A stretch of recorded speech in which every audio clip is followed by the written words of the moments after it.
Class का top student अपनी पूरी हो चुकी मैथ्स वर्कबुक कूड़ेदान में फेंक देता है। एक लड़की जो मैथ्स में बहुत होशियार थी लेकिन इतनी गरीब कि खुद की किताबें नहीं खरीद सकती थी, उसके जाने के बाद वही वर्कबुक उठा लेती है। वह उस पर लिखा नाम फाड़ देती है और चुपचाप उससे पढ़ने का फैसला करती है।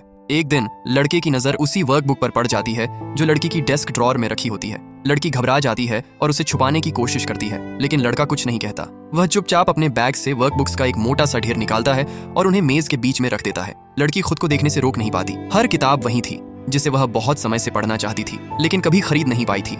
लड़का पूछता है, कौन सी पढ़ना चाहोगी? वह मना कर देती है, लेकिन अंदर ही अंदर वह सच में एक किताब उधार लेना चाहती थी। आखिरकार हिम्मत करके वह बोल ही देती है। उसे बहुत शर्मिंदगी महसूस हो रही थी। उसे नहीं पता था कि लड़के का पहले से ही एक प्लान था। वह कहता है कि वह बाद में लाइब्रेरी में पढ़ने जाएगा, वह वहां आकर उससे किताब ले सकती है। लड़का बाहर से शांत दिखता है लेकिन अंदर से बेहद खुश था। फिर वह अपने पुराने कूल अंदाज में लौट आता है। लाइब्रेरी में आखिरकार उसे उस लड़की के साथ अकेले रहने का मौका मिल जाता है जिसे वह पसंद करता था। उसका दिल तेजी से धड़क रहा था। वह पढ़ाई पर बिल्कुल ध्यान नहीं लगा पा रहा था। समय कब बीत गया उसे पता ही नहीं चला। लड़की एक वर्कबुक जल्दी खत्म कर लेती है। वह उसे दूसरी किताब थमा देता है। वह रुक जाती है। धीरे धीरे लड़की को भी वह पसंद आने लगता है। लड़का बाहर से काफी सहज दिखता है लेकिन उसका दिल लगातार धड़क रहा था। वह अपने जज्बात जाहिर नहीं कर सकता था। वह हेडफोन पहन लेता है और एक साइड उसे ऑफर करता है। दोनों साथ में म्यूजिक सुनते हैं। वह चुपके चुपके उसे देखता रहता है। आसपास की सारी दुनिया जैसे गायब हो जाती है। वे एक शांत से मैदान में टहलते हैं। कुछ पलों के लिए दोनों अपनी सारी परेशानियां भूल जाते हैं। फिर लड़की जाने की तैयारी करती है। अचानक बारिश शुरू हो जाती है। उसके पास छाता नहीं होता।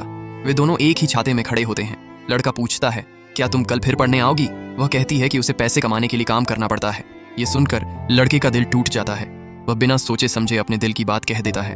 लड़की सन्न रह जाती है। वह भी वहीं जम जाता है। बारिश में दोनों एक दूसरे को देखते रहते हैं। हवा में अजीब सा तनाव भर जाता है। लड़की खुद को कमतर महसूस करने लगती है। उसे लगता है कि वह उसके जैसी नहीं है। वह कहती है कि उसे वह बुरा नहीं लगता लेकिन वह अभी किसी रिश्ते के लिए तैयार नहीं है। लड़का अजीब सा महसूस करता है।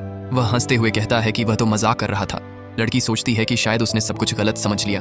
तभी लड़के का ड्राइवर उसे लेने आ जाता है। वह अलविदा कहता है और मुड़ जाता है। उसे पता ही नहीं चलता कि लड़की अब भी बारिश में भीग रही है। वह छाता बंद करता है और गाड़ी में बैठ जाता है, लेकिन अगले ही पल उसे एहसास होता है। वह गाड़ी से उतरकर वापस उसकी ओर दौड़ पड़ता है।